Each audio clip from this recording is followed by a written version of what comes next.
Hi, good morning. Thank you for listening to this presentation, or if you're just here because you haven't snuck out yet before the break, I thank you anyway. My name is Ron Ho, and I'm with Horizon Copper, and I'm here to talk to you about the newest copper growth story, Horizon Copper. So if I can get you to take away three things in the next 20 minutes. I know you're going to hear about many stories over the next few days and during PDAC as well. So if I can get three things to take away, we can talk later on, we can do more research, and we can dive into details. So the first one, Horizon Copper has three minority interests in global copper assets. One is operating, one is in development, and one will be in development later on this year. Okay, that's the first one. The second one is that all of these three minority interests are on Tier 1 global copper assets. And so what does that mean? Tier 1 global copper assets means all of these three, the one that's producing now, and the two will have copper cash costs in the lowest quartile compared to all of the copper assets in the world. So the three assets right now, Antamina, the extension to Oyu Tolgoi in Mongolia, and the Hot Maden asset in northeastern Turkey. So that's the second one I would like you to take away if you can remember those assets. And the third one is just where we are sitting valuation-wise right now. We're valued at approximately 80 million Canadian market cap. But what I want to emphasize is that this year, we have $10 million US of operating cash flow already. And that translates to 20 million pounds of copper that we will report this year already. One operating asset and two development assets. So I want to walk through Horizon Copper and how we got here. So a little bit of forward-looking information because I do have cash flow prices and target prices. So why are we here? And you have heard about this many times over the past few years, the supply deficit problem. So we'll hear about governments and mines that are not operating, but over the past 10 years, we have had direct discussions with smelters and their end user customers who need the copper. So smelters and offtake financiers who have customers, and they are worried about the supply deficit. So we are hearing this on the ground, and we believe that this supply gap will happen, and it will happen sooner rather than later. So it'll happen very quickly. So we are, at Horizon, are trying to act on this. And so what are we doing about this? So Horizon Copper has three minority interests. One's operating, two are in development. There's already baked in growth, and we are going to find more. There are more minority interests out there on very high quality assets that we have a pipeline on. So we have three, and we are going to gather more. So how was Horizon Copper created? It's a junior company. We figure it's an 80 million market cap Canadian. So how was it created? How did Horizon Copper, a junior company, get these three wonderful assets? As Sandstorm Gold Royalties, in the past 10 years, we were able to acquire these three assets. But over the past 10 years, it got lost in the shuffle. It got lost in Sandstorm Gold's gold focus. It got lost in the diversification mix. And we said, okay, how do we take advantage of this copper deficit problem? And we said, okay, we'll take those three assets, spin them off, and last year we put them in Horizon Copper. So people can participate and see the appreciation of the value of these copper assets as we see them going forward. Sandstorm is a 34% shareholder, so approximately 1/3. Sandstorm will be maintaining its interest going forward, and Sandstorm will help Horizon with its balance sheet to fund future growth. So Sandstorm is a key strategic partner for Horizon going forward. Okay, let's talk about a little bit more of the specifics on these three assets. So Horizon has a 1% net profits interest on the Antamina asset in Peru. So Antamina is one of the largest copper assets in the world. The two development stories, let's talk about Oyu Tolgoi, the third one listed first. It's in development. So Entrée Resources has been around for 20 years, who has the extension ground for Oyu Tolgoi. So things are happening there. People know about the Rio Tinto acquisition of Turquoise Hill, which means they've acquired 100% of the project. They're developing underground into Entrée's share and future growth. So really what that is, when they mine into Entrée's ground, it will happen in the next 5 to 8 years. Once they are in Entrée's ground, this is a multi-decade mine. Two of these assets, Antamina and Oyu Tolgoi, will operate for decades, 20 to 40 years or more. So that's why we are very excited about these projects being in a company like Horizon. And the middle one is the Hot Maden copper gold asset in northeastern Turkey. It will be in operation later on this year. They have their permits, looking for funding now, and we expect them to start construction later on, 2023. So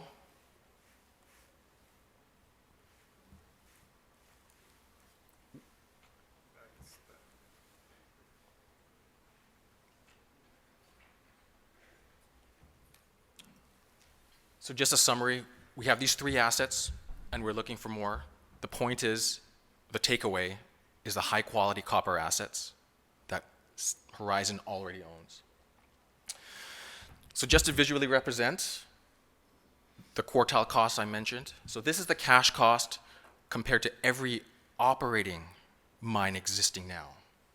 So Antamina, already operating, is in the lowest quartile for cash costs around the world. Oyu Tolgoi is already there. It's not yet into Entrée's ground, but when it does get there, it will have some of the lowest quartile costs in the world. Hot Maden will have it as well. It's a copper gold asset, but it's so high grade, the cash costs and all-in sustaining costs are going to have some of the lowest costs in the world. So what I'm trying to point to is the quality of these copper assets.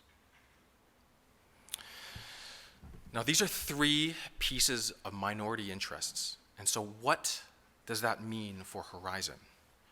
Well, you distill all three, and right now, this year, 2023, Horizon will have 20 million pounds of copper equivalent already in Horizon. When Hot Maden gets built and gets into production, it's going to be 50 million pounds of copper equivalent. When Oyu Tolgoi comes, or actually the extension ground for Oyu Tolgoi, it's going to be 100 million pounds a year for potentially many decades. This is already in the company, and this is already effectively paid for. Now, what does that translate into an investment, and what does that mean for close to the bottom line? The 20 million pounds of copper equivalent translates to $10 million US of cash flow to Horizon this year. That's going to be reported. We're getting money right now from these assets. This $10 million, so how does $10 million of cash flow compare to 20 million pounds of copper? Well, the $10 million of operating cash flow is the net profits interest. So you think revenue, you take out the mining costs, you take out the G&A for the head office, you take G&A out from the mine, you take out sustaining capital, you take out exploration expenditures, there's a tax effect in there as well, and you got 10 million of US to Horizon this year. So that's about 50 cents a pound, call it, at a $4 copper price. Last year, this this net profits interest paid over $20 million to the previous holder. This year, we are saying 10 US, and I would not bet the under. We already know we have an insight as to what this number is going to be, and I wouldn't bet the under. So from here, 10 million this year, 2023, when Hot Maden comes in 2 or 3 years, we're going to get to 33 million operating cash flow, and Oyu Tolgoi has greater than 50. And let's sketch out what if copper price goes to $6. So let's arm wave a little. What kind of cash flow could we get if copper price goes up as we expect? So with 5 minutes left, a bit on the assets. So a lot of these, well, actually these 3 assets, I believe are relatively well known. Antamina, it's one of the largest in the world. Some people are unfamiliar with it because it's owned by Glencore, BHP, Teck, and Mitsubishi. Those companies have multiple assets, and they don't talk about Antamina all that much. A lot of the detail is buried in their 100 plus MD&A and financial statements. So you kind of have to dig through that. But at Horizon Copper, we're going to be letting people know more about this asset, which is one of the largest in the world. So it's a copper zinc asset. So Horizon is getting copper plus zinc. So the 20 million pounds I talked about is actually a copper equivalent number. But we're getting copper and zinc, so copper equivalent. There's silver as well, but Horizon Copper is just getting the base metals. So just a little picture of what this net profits interest paid over the past 5 years. So call it $10, $11 million. When copper price spiked up, it was north of $20 million. So we're saying 10. Can it be more? We really think so. And this is already in Horizon Copper. And just briefly, Hot Maden is this copper gold asset that we are very excited about in northeastern Turkey. So Sandstorm had been involved in this project for many years. So what we did is we spun it off into Horizon. Sandstorm took back a gold stream, and Horizon has the residual copper and half of the gold. Not a lot of people know about Turkey. It is it is Europe's largest gold producer. One thing about Turkey is that they do have very strong property rights. One of the issues with Turkey, with a number of other mining companies, is the permits. There's a very strong environmental agency, and the 2 permits are very difficult to get. Environmental permit and the forestry permit. We got those already last year. Once you have those, the property rights are very strong. There is very little to no risk of anything happening to the project, and it's heading into development this year. The project itself is $1 billion. 100% basis, it's $1 billion. The capex is roughly $350 million, and to Horizon, it's 30%. Call it $300 million of an asset. So these are prices from a couple years ago, and this project we're very excited about, and there's a lot of value that's going to accrete to Horizon from building this project. Roughly, it's 12 years of mine life. So it's got a 9-gram head grade, but that's the average. So one of the things that we are most excited about, it's got this 1 million ton ultra high grade core. It's like 31 grams. So you think 31 gram material blended, it's overall it's 9 grams, but so it's going to be very, very profitable. And the third one is the extension ground for Oyu Tolgoi. Horizon owns 25% of the shares of Entrée. So it's similar to a minority interest, but we own the 25% stake. So once Oyu Tolgoi is in Entrée's ground, this will be mined for multi-decades. So this is going to take Horizon from the current 20 million pounds of copper equivalent to 100 over the next 5 to 8 years, and that will take the expected cash flow from 10 to north of 5 times that. Yeah, so this visually represents where Entrées ground is. Now this is tens of kilometers long, so this picture is quite unusual because you see such a small, what it looks like a small sliver. But this already here is 20 to 30 years, and there's much, much more there that Rio Tinto is developing into.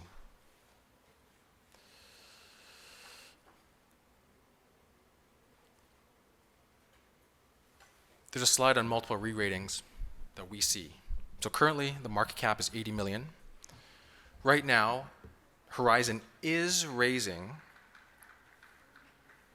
thank you very much, Horizon is raising $20 million US of equity to complete the purchase of Antamina. We are working on that raise currently valued at 80 cents. So overall, once this is completed, Horizon will have a market cap of about 80 million.